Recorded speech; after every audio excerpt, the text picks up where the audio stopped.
So the entire goal of our approach, it's not a very short, not a short presentation, so we have enough time, and I'd like to walk you through the principles of this approach, show you some of even a simulation, how everything started. And the entire approach was first developed for deep brain stimulation to provide a milder, more effective version of deep brain stimulation, and then was adaptive and turned into a completely non-invasive treatment. And I want to walk you through all these different things so that you can understand what all this is about. The very goal is to stimulate in a way as mild, but nevertheless as efficient as possible, in order to change the connectivity of the brain so that the brain is no longer able to produce, or hardly able to produce, abnormal activity.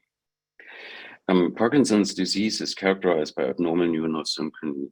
You might think that synchrony is a nice thing. It's like harmony. Everybody is in harmony. But the problem is, it's like in a company. Imagine a company where all employees are doing the exact same thing. It doesn't work.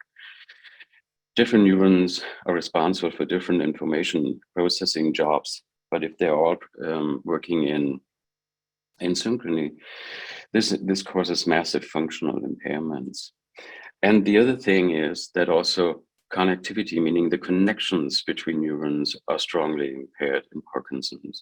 This is known since quite a while, and there are more and more papers coming out, thorough studies showing how important also the connectivity changes in Parkinson's are. Activity in the brain and the connectivity of neurons are closely linked. That's known, and it started with Habyan's principle that those neurons wire together that also fire together. And this is an important point, and we do not just want to suppress abnormal synchrony in the strongest possible way or something like that, but we want to really change the connectivity. So it's the engine, in some sense, that produces the abnormal synchrony. I'll show you an example of a Parkinson patient treated with deep brain stimulation. So the electrode is in the left VIM, ventral nucleus of the thalamus. Here's the cable, and here's the IPG, implantable pulse generator. This is now the situation 3 months after implantation. And he's one of the patients who really had a huge benefit. An important point comes now. The stimulator is turned off.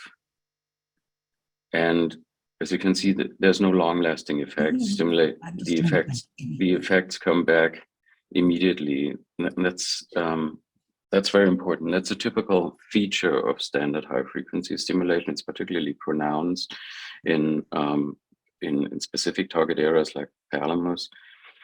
And this, when deep brain stimulation came from France to Germany, at that time I was working in Germany, I was intrigued by the effect size of this treatment.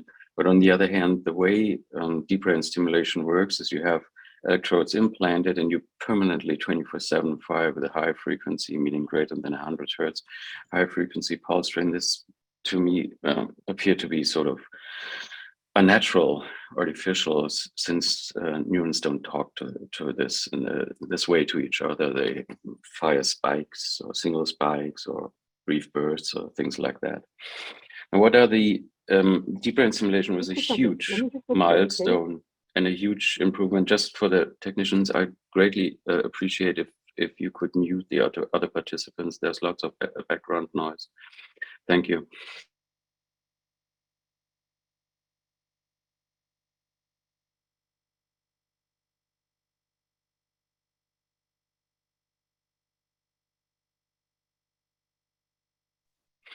And many Parkinson's patients had a huge benefit from it. However, there are limitations. On the one hand, as I already said, there are no long-lasting therapeutic effects. And the fact that you have to stimulate a certain area in the brain, and the areas you want to stimulate, they are not homogeneous. They do not contain, for example, just one specific type of cells or just one type of specific type of fibers. They're mixed. They're compound areas that contain different types of cells, different types of fibers. And when you stimulate, and for example, Jerry Vitek in this group, they've shown it in a very beautiful way. When you stimulate, you do not only generate side effects simply because the electrode might not be perfectly placed and you stimulate surrounding areas, but also because there are structures within the target you would like to spare, but you cannot properly or adequately or sufficiently spare if you're stimulating all the time. And in the meantime, there's even the word or the term DBS-induced movement disorders. Depending on the specific target, you may induce different groups of side effects. And from a clinical effects size perspective, there's one limitation, and that is deep brain stimulation can result in speech deterioration, and it does not reliably improve gait and other so-called actual symptoms, gait balance. DBS is not the greatest in helping with this. So there are limitations with deep brain stimulation. It was a huge improvement, a huge step forward, but there are limitations. And one of the goals at that time, of my goals, was to come up with something that's more efficient and milder. In other words, the first step was to use the first step was to use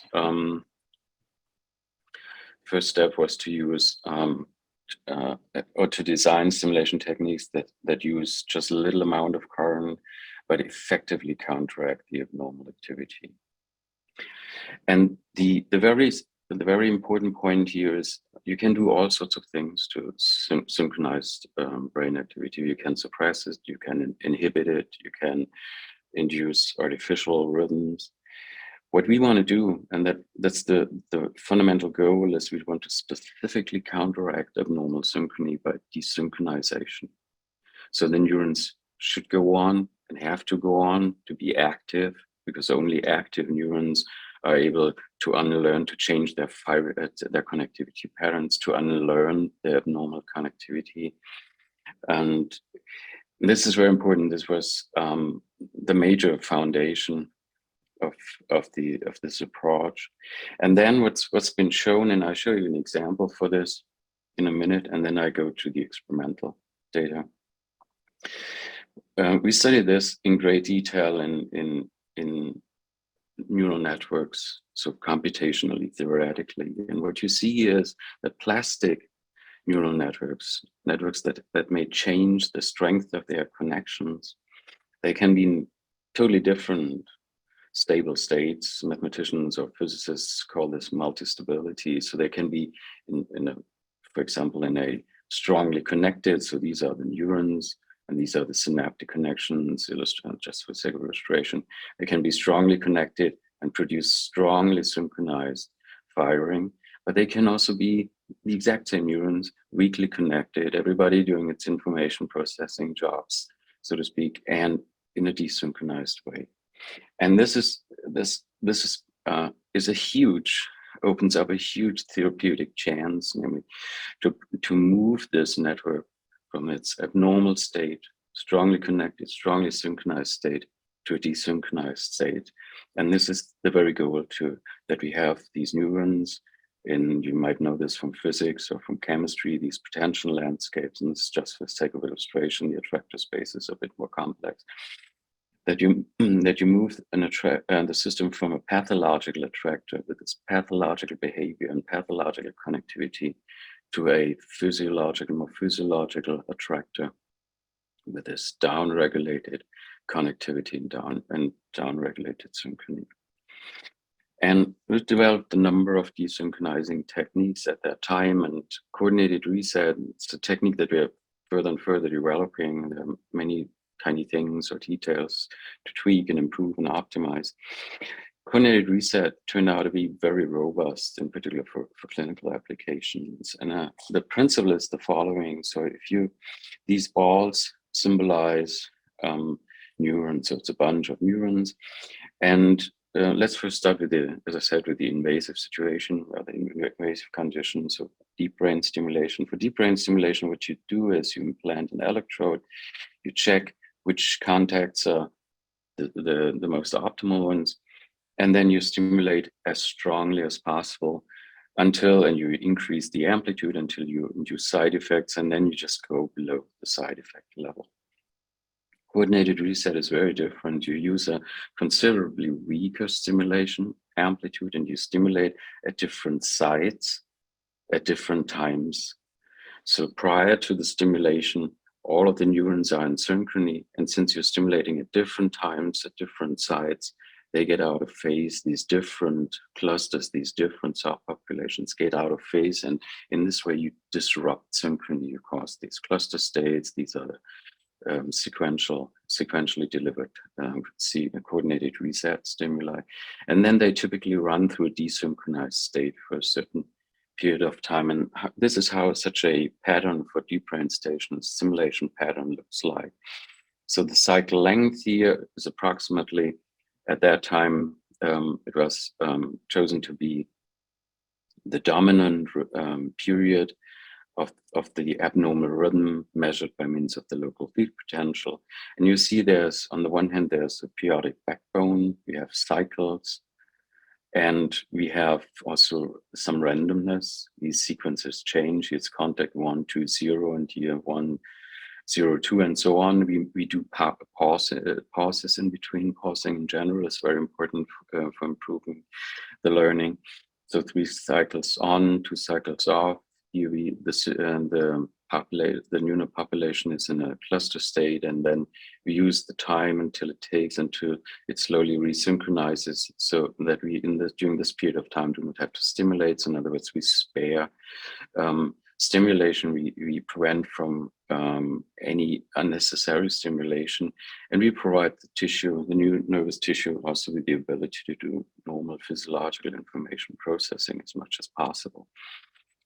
Let me show you one simulation, and then I'll start with the experimental and then clinical data. So what you see here is a simulation of a neuron population.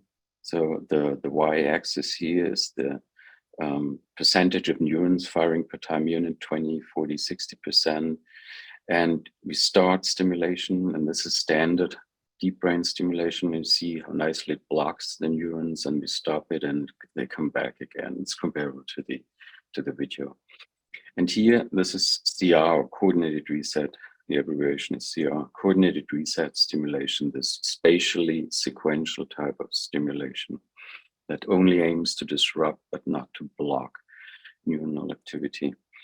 And on purpose, for the sake of illustration, we've used a very weak amplitude, very low amplitude. And what it does is, what you see here is the amount of synchrony. So the amount to which at which neurons fire in synchrony. And the minimum of the synchronization or measure is 0, and 1 is maximum synchronization. So at the beginning, they're strongly synchronized. And then we turn on stimulation, and then we induce an intermediate desynchronization or weak desynchronization, simply because the amplitudes of the pulses were chosen to be particularly weak.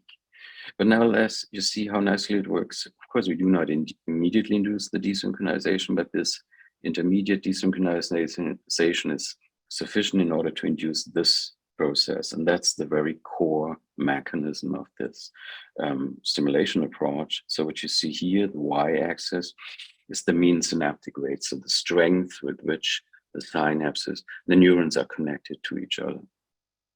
And you see that during stimulation, they continuously decrease.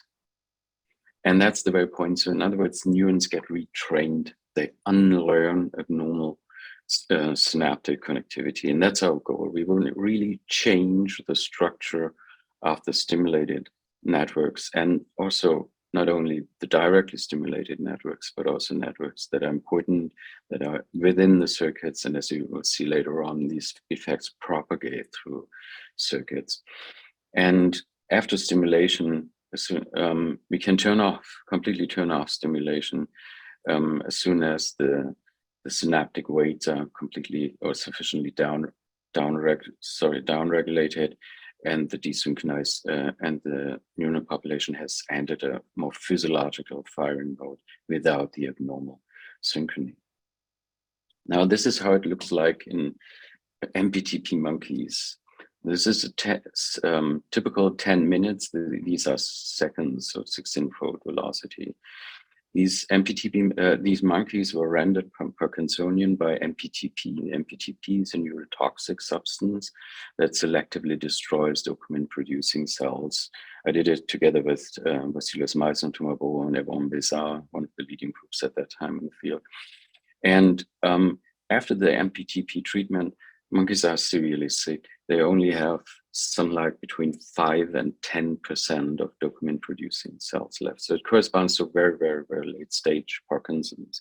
You see a little head, and the little head protects the electrode from being pulled out, because the monkeys, macaques, mulata, are small animals. We couldn't implant any large human implantable pulse generators. And the other thing, at that time, there was no such pulse generator available that was able to deliver coordinated reset stimulation. And the monkeys received coordinated reset stimulation, and then we monitored how long do the effects last, and then they also received standard deep brain stimulation, and we also monitored the effects. And the target area was one of the typical target areas, STN, subthalamic, so-called subthalamic nucleus. And all the monkeys were in this measurement cage for 90 minutes a day. It had a light barrier system so that we can measure the movement production rate of the monkeys objectively, so that we had an objective measure for this. And we're not only relying on subjective scoring. And the monkeys didn't get any medication, nothing, no dopa.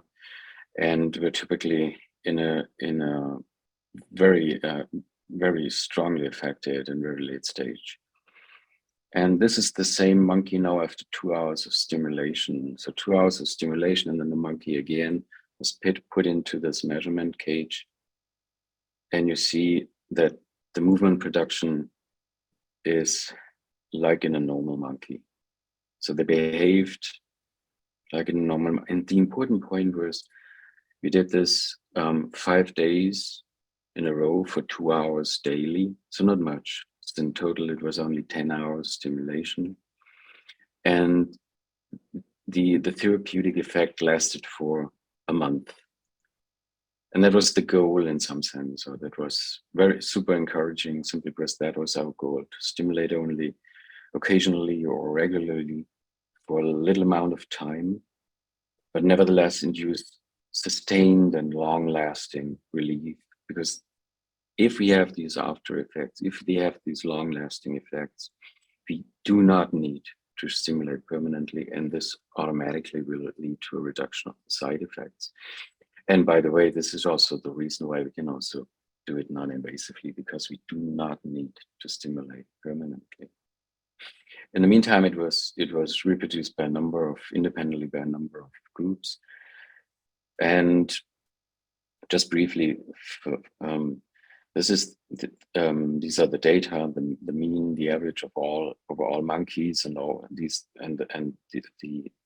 this corresponds to an average over 5 days. And because we worked in 5 days block, five days stimulation in a row, 2 hours stimulation a day, or 5 days of observation here. This was the observation, the baseline state, MPTP, very akinetic, as you've seen, state. And these are the acute after effects 2 hours after stimulation. And you see there's some improvement. This is classical DBS. It's not significant, and simply not significant because the windows were 90 minutes. And we've done also more fine-grained analysis, and we've shown that it's pretty much like in humans. So the effects vanish after cessation of standard deep brain stimulation within 30 minutes.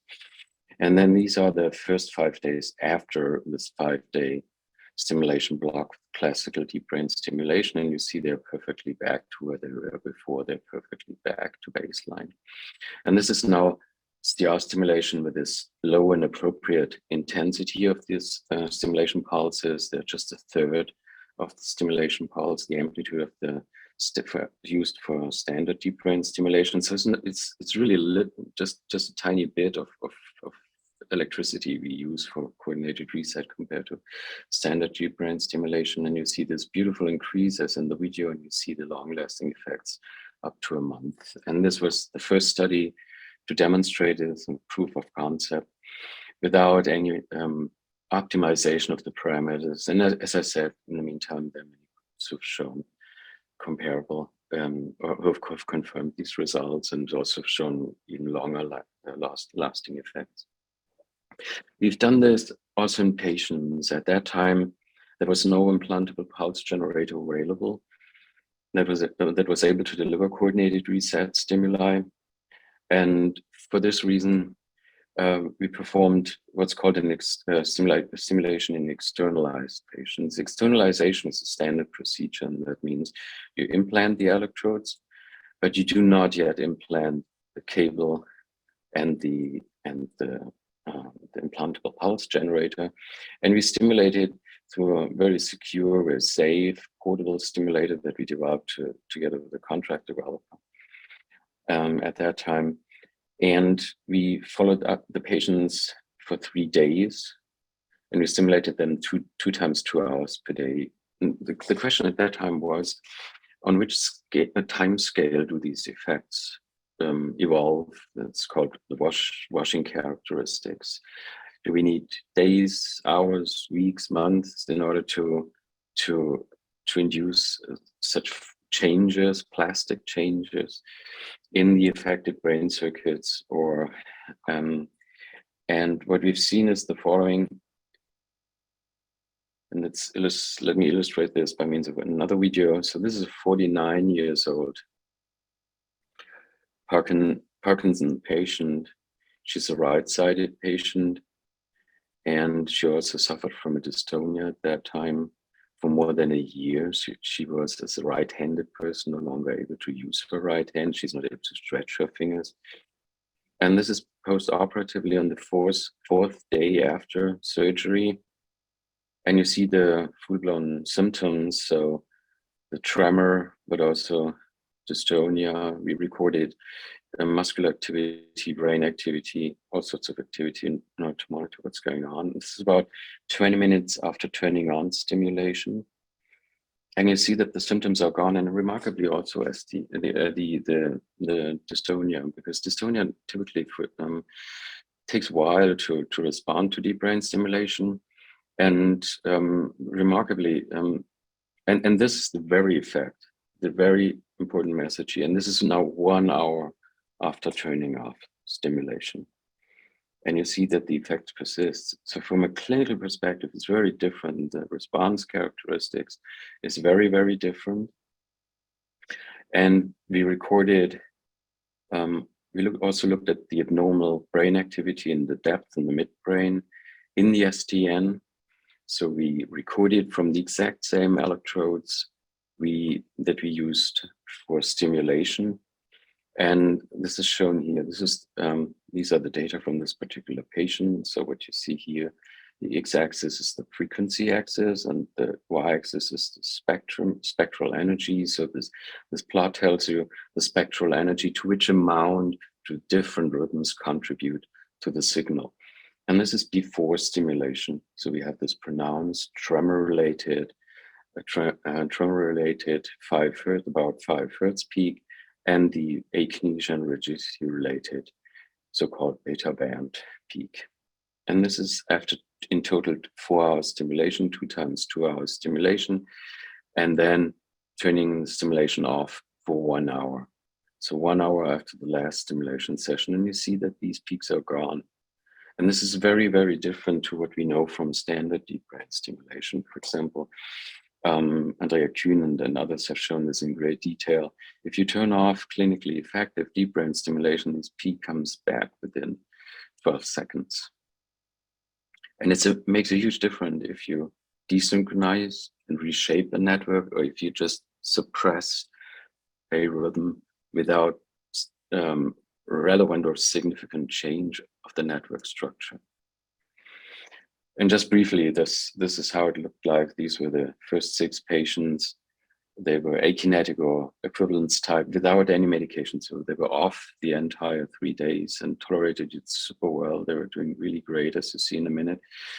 And this is another example is from patients. So this is a depth recording from the SDN. And I should mention that we stimulated all these patients only unilaterally. And this was because of technical limitations. Sometimes it's really good that to be limited, although we don't like it. And because we developed these beautiful, nice and safe stimulators, but we weren't able, for whatever technical reasons, to synchronize two of the stimulators. And therefore we could only stimulate unilaterally. And we've always stimulated basically the more affected side. I mean, the part in the brain that corresponds to the more affected side. And what we've observed is that we have full-blown bilateral effects. There was no difference of the effects on both sides. And we, to be honest, we never tested this to begin with without this technical limitation. So there's another indication of the fact that desynchronizing effects propagate within the brain. And what you see here is the raw signal, the so-called local field potential, LFP, recorded from the depth in the brain. And already by visual inspection, you see these waves. You don't need super sophisticated data analysis to see these waves. You see that's, and this is not a normal signature of STN activity. And this was the morning of the first day of the 3 days during which the patients were stimulated, recorded and stimulated. And this is the evening of the third day, 2-3 hours after the last stimulation session. And you see that the pattern is normalized. Another example of the spectral power. So again, these are the frequencies in the x-axis and the y-axis, the spectral power, and you see this pronounced peak at the beginning, before, and then 1 hour after CR stimulation, and you see how strongly the abnormal peaks here also in the beta band, how strongly they decrease. And we've done recordings in the morning and in the afternoon, and so this was in the morning, in the afternoon. In between, there were the 2 stimulation sessions. The patients were off medication during the entire 3 days. And you see how nicely and in an accumulative way, the abnormal Parkinson's related beta power decreased. And so did also the motor scores. And they were also highly correlated.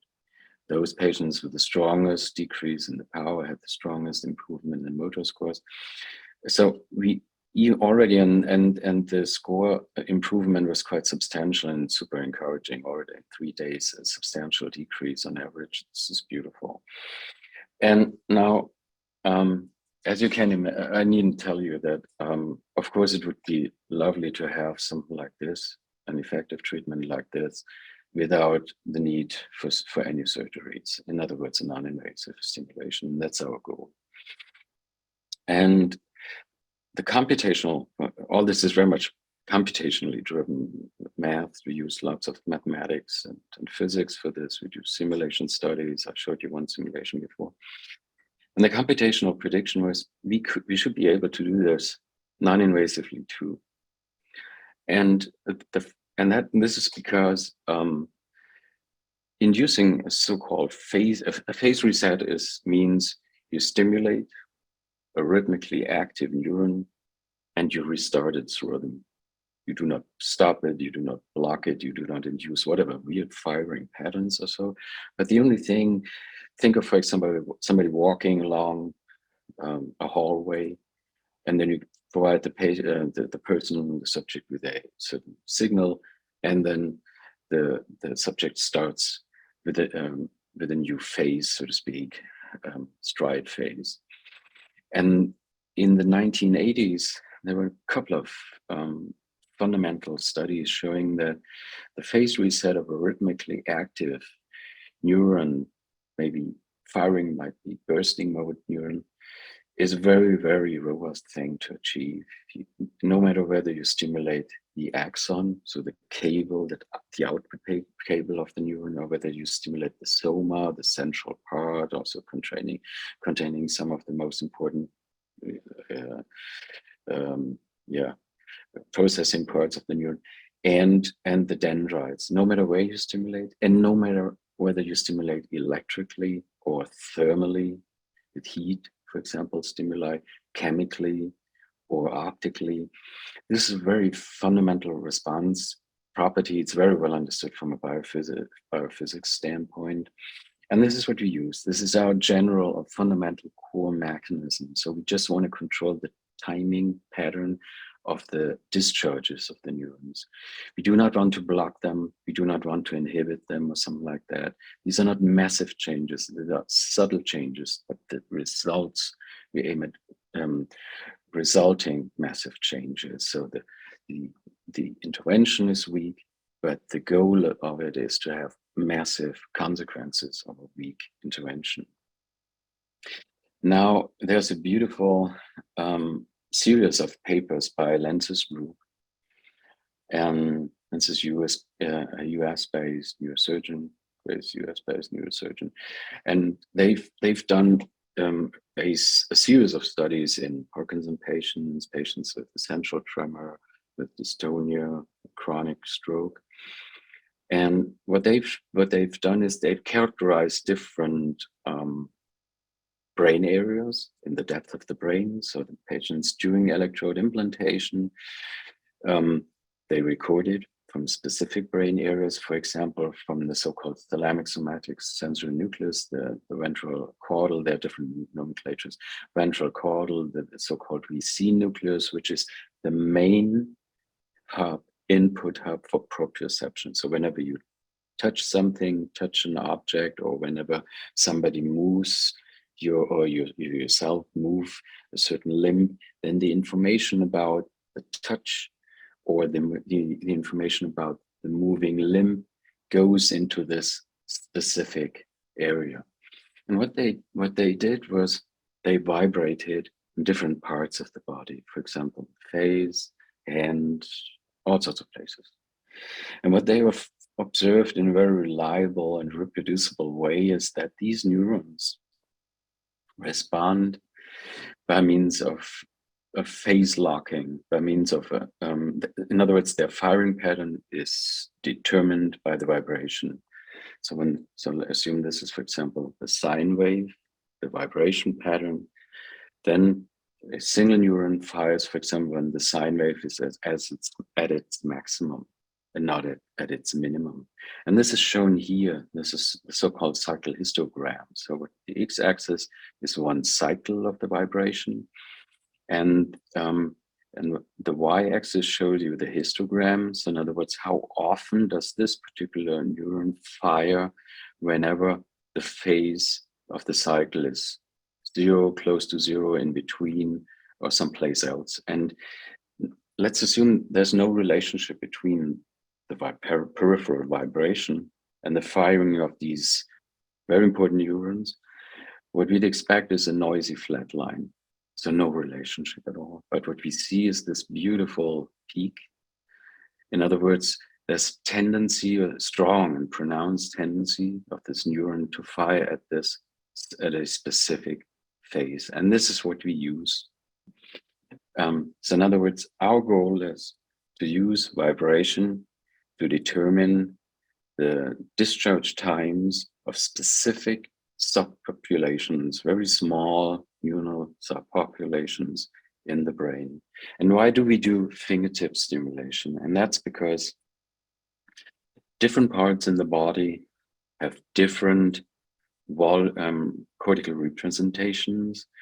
So the volume, the brain volume that corresponds to a specific part might be smaller. For example, if you look at the leg, the entire leg here corresponds to just this little volume, whereas the hand, for example, corresponds to a way larger volume.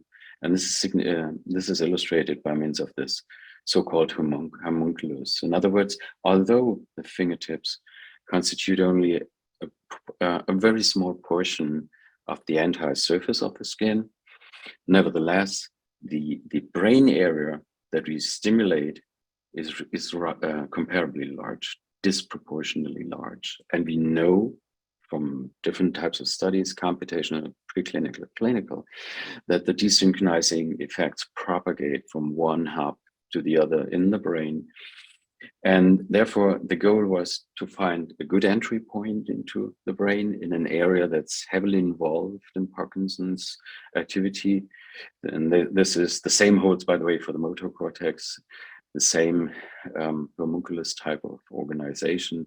So in other words, we wanted to go to the thalamus and to the sensor motor cortex in strategically favorable areas.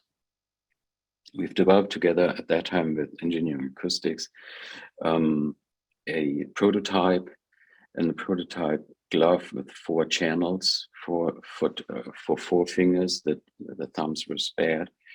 And we delivered the same stimulation pattern.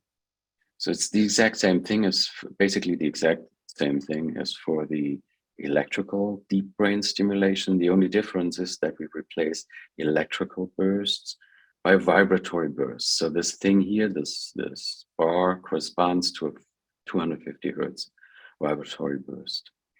Now let me show you the results of our pilot study. Unfortunately, we got hit by COVID, and this is why at that time we had to stop the in-person visits after the 6th patient. And all of the data, we planned to do 10 or with an amendment 20, but as I said, then COVID showed up. And all of the data I show you are clinical data, the standard motor scores, assessed after proper medication withdrawal, the so-called off medication motor scores. And the medication withdrawal means, depending on the half-life of the medication, we had a withdrawal between 12 and up to 48 hours. So the patients on this visit day, the first visit day, patients came in the morning, had no medications for at least 12 hours. Some of them, as I said, up to 48 hours. And the patients then didn't get any dopamine or any medication, but received 2 times 2 hours the glove treatment. And then at 3:30 in the afternoon, we did again this MDS-UPDRS part 3, this motor score exam. And what you see was a significant improvement of the condition of the patients, although they didn't receive any medication. And some of them were really scared first to go off medication and then also, of course, not to take any medication, but they did really well. It was a significant improvement. And what you see here is these are the cumulative effects, the effects that build up over time. It's our main target, because we want to, as I said, change the synaptic connectivities in a way that these affected neural networks are no longer able to produce this massive, abnormal and synchronized activity. So the patients came in again at 8 o'clock in the morning after medication withdrawal. And then they went home, stimulated every day, 2 to 4 hours a day for 3 months. And then it came again in after medication withdrawal in the morning, and they had a significant improvement. It was significantly changed, although no medication, really off medication. And these are now let's look at the individual patients. The important thing is we don't only want to have statistically significant effects, but they should also be clinically significant. And in order to determine whether an effect is clinically significant, there's this so-called MCID, minimally clinically identifiable difference. And the standard motor score, the part 3, MDS-UPDRS part 3 motor score, has an MCID. It is properly evaluated, and this means if the decrease of the score goes beyond this limit, the MCID, we reach a level of clinical significance where patients say, "Oh, I'm really feeling better." And you see, and the acute data, so the very first visit where the patients were stimulated for in total 4 hours, didn't get any medication. We measured in the morning and in the afternoon. All of the patients except for patient 3 had a clinically significant improvement. Patient 3 at least didn't get worse while not being on medication as all others. And the cumulative improvements of the 3 months improvement And that's very important. So it would already be nice to just slow down the progression in a way. But what we see after 3 months is that all patients being off medication have a clinically significant improvement. That's very encouraging. And we also looked at, of course, at the total medication, and there's to determine and take into account the different types of medication. There's this so-called levodopa equivalent daily dose, LEDD, and you see that's the baseline. This is after 3 months, and already, and what it means. I mean, it's just values, but what it behind these values, there are subjects. They're human beings with their and the problem with medication sometimes is that patients do suffer from relevant side effects, and we had several patients who were able to skip some of their meds, specific meds, and got rid of really relevant side effects. And then in this 3-month pilot study, we also looked at the amount of cortical synchronization by means of electroencephalography. So we determined in all these brain areas, we determined the amount of synchrony.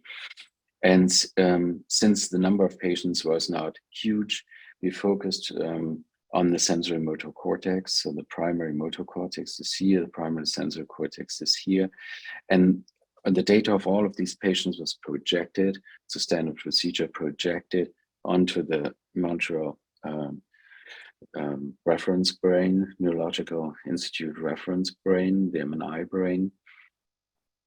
And we checked, are there any changes in frequency bands, and if so, in which frequency band? And the only change, and really highly significant change, was in the so-called high beta band, from 21 to 30. It's a typical Parkinson's related frequency band. And as you can see here at the beginning, there's lots of abnormal synchrony, so it's color coded. The more synchrony is on the red side, and no synchrony is on the blue side. And this is after 3 months. And again, patients were off medication, properly withdrawn, and also no other medication that in whatever way influenced EEG activity. This was carefully done. So it was a pronounced reduction of abnormal Parkinson's related synchrony. And we did a case series in patients, and that time, the longest time stimulation was something like 1.5 years. In the meantime, we're following up patients for 4.5 years and more. And what you see here is these three, again, all the clinical data here were taken after medication withdrawal, after proper medication withdrawal. So withdrawing the medication 12 to 48 hours prior to the exam, depending on the type of medication and the half-life of the medication. And this patient, for example, was able to stay off medication for 3 days, up to 3 days, and he came in 3 days in a row, 2 days in a row, 2 days in a row. And what you see, and here's the motor score. So the y-axis is the motor score, the x-axis is days of vibrotactile stimulation. So this is about 9 months, and this is about 6 months. And what you typically observe in Parkinson patients is that their motor score, off medication motor score, slowly increases over time because of the degenerative process, because of the disease progression. What you see here is that you have this beautiful, and if you fit a line to it, linear decrease of these motor scores. So also in this patient, for example, beautiful decrease over time. And this is one of the patients we were able to follow up in person despite COVID. In person, these are it's a patient of the pilot study, first 6 months, 2 to 4 hours a day, 1 month pre-planned pause of the glove. But in between, patient was always stimulating, and of course always getting the medication. But for the visit days, there was this off medication, this medication withdrawal. And here was a 1 month pre-planned glove pause, and then afterwards only a maintenance dose of the glove, only 1 to 3 times 2 hours per week. So just a little bit of the glove. And you see that how nicely the patients further improved. And we were able to, unfortunately not quantitatively, but we were able to follow up 3 patients who went through the entire 6 month high dose, 1 month pre-planned pause, 6-month low dose, and then they had to return the glove, and all of them improved in this way. And they had an after effect of between 1 and 1.5 years. So between 1.5 years, they were with strongly reduced motor scores and strongly reduced medication. Now let me show you some videos for the sake of illustration, so that because bars or numbers or figures, curves do not tell the whole story. So this is a patient, Parkinson patient, diagnosed in 2007. He used a huge amount of medication, basically every half hour he had to take meds. He was about 50% in an off time. In other words, about 50% of the time he had to lie in bed because he couldn't move. He used a cane at that time, and he was supposed to use a wheelchair because he was falling more and more often. And this is the patient in his close to best medication on state. And the instruction was to just enter the room. And unfortunately, you are familiar with this. So the patient, you see these little steps. The arms are not swinging.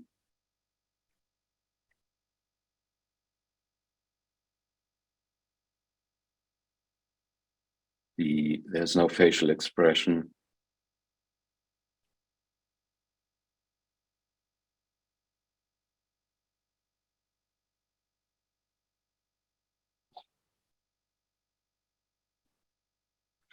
And then he came to us, and this was August 2018. And I told him to use as much meds as necessary in order to feel as well as possible. There was no instruction to use medication, but since he mainly used acute short-acting medication, he sort of titrated the medication regime. And from day one on, he went down to 6, so 6, 7, between 6 and 7. That was the medication for the next year. And then after 1.5 years, he further reduced medication. And this is the patient now after 2 times 2 hours with a glove treatment. And you see the nice long steps, and the arms are swinging, and there are facial expressions. And then the patient, after 3 days, he stayed close to Stanford, and came in for 3 days, and then he went home and was using the glove for 2 hours a day, and was able to restart working.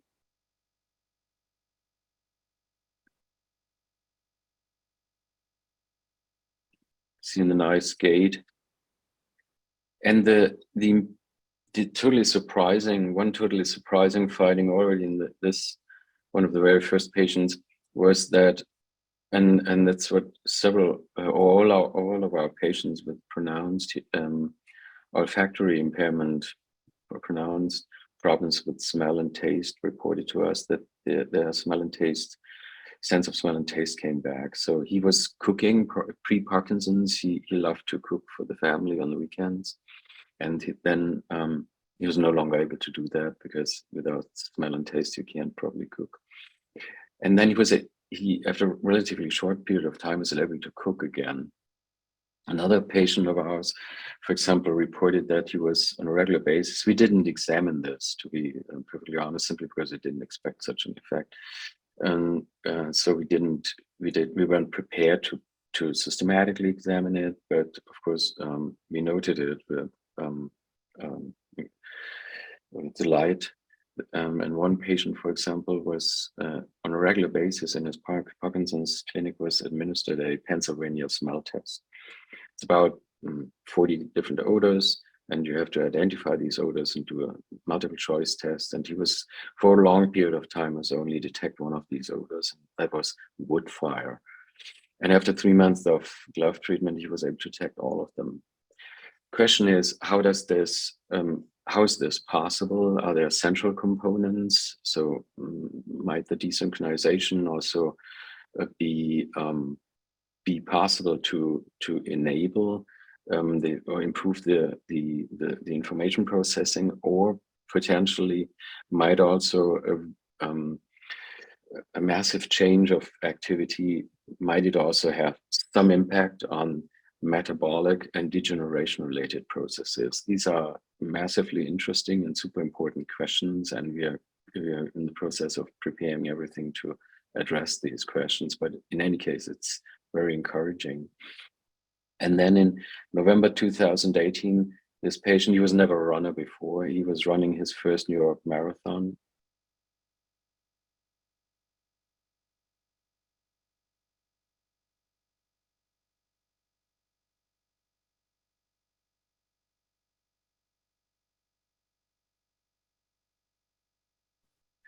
And then in October, in October 2020, he was running his first Floridian triathlon. In the meantime, I think he also ran another triathlon.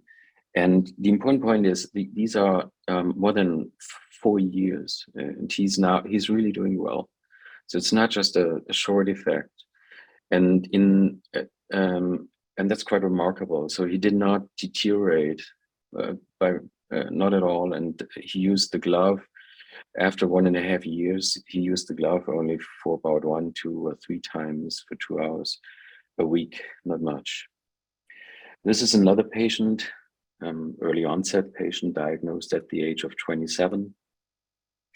This is the first visit day, so where he was off medication. This was prior to vibrotactile treatment, and he did lots of sports in order to improve his condition. But he had increasingly doing this workout was increasingly difficult for him because of, in particular, the issues with the right side. So the balance issues, as well as tremor. And as you see here, that's the pull test. You're probably familiar with this, of course. And you see that he has balance issues. And then he received the glove treatment. And this is after 6 weeks of vibrotactile CR stimulation.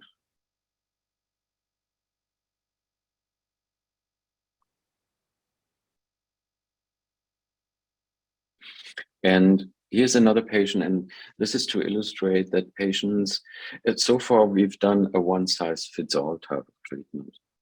So everybody received the same stimulation amplitudes.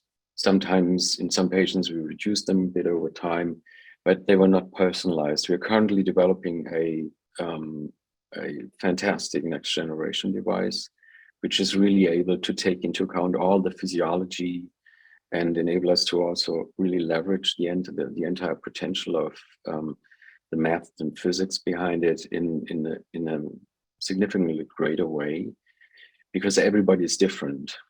And Parkinson's is not just a motor disorder. It comes also with a sensory impairment. Patients, for example, some patients a certain percentage of patients do really easily realize their impairment of the sense of touch. For example, they can't detect what kind of coins they have in their pockets or things like that. And our patients, for example, after 3 months of the patients who had pronounced sensory impairment, they told us, for example, that after 3 months of glove treatment, they're able to detect what kind of coins they have in their pocket again. And also the interaction between motor system and sensory system is impaired in Parkinson's. And already in the periphery, the skin, we are stimulating the skin, and the skin width varies strongly. It depends on age, gender, depends on whether or not you're a smoker, and all sorts of things, how you use your hands and so on. And all this will be accounted for now in a beautiful new version, next generation version of the design, and of the possibility to work with really world-class engineers. I'm very happy about this. I'm very grateful. But this is to show you that it takes time. The next few videos to show you that it takes time until the effects ramp up. So this is a patient whose dominant symptom was fascination, the shuffling. That was a real burden for him.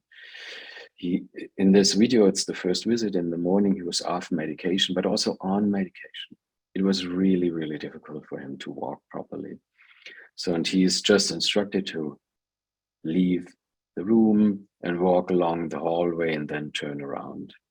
And as you unfortunately know, it's very difficult for some or for many Parkinson patients to change direction, change velocity, and in particular, and we provoke it by asking patients to turn around in small hallways, as you see here now.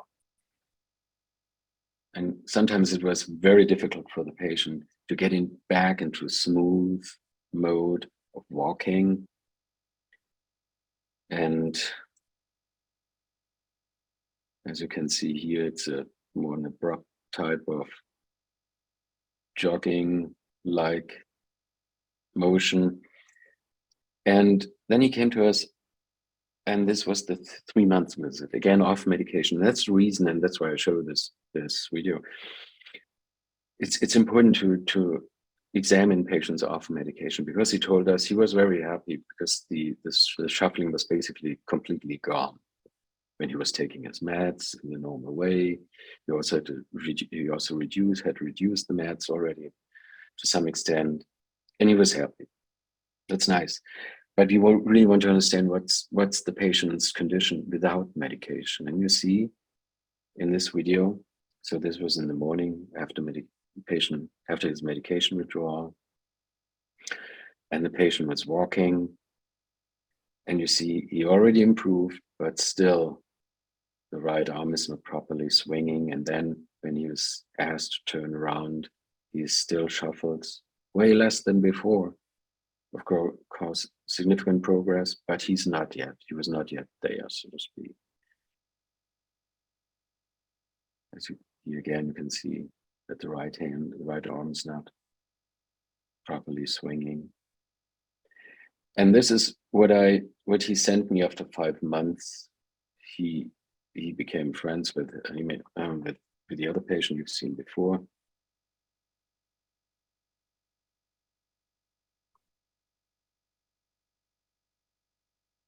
And this is after 6 months glove treatment and the 1 month pre-planned pause. So 6 months, 2 to 4 hours a day, 1 month pre-planned pause.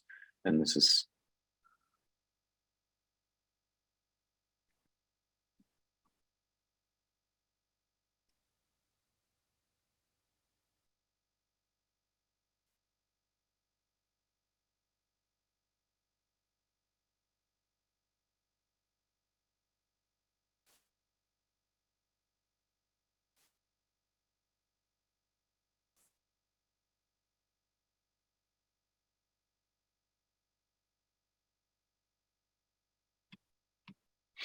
And as I said, we are currently finalizing the development of a next generation glove system where we can really leverage all the different aspects and the potential of coordinated reset stimulation. We'll start a series of new trials in summer, autumn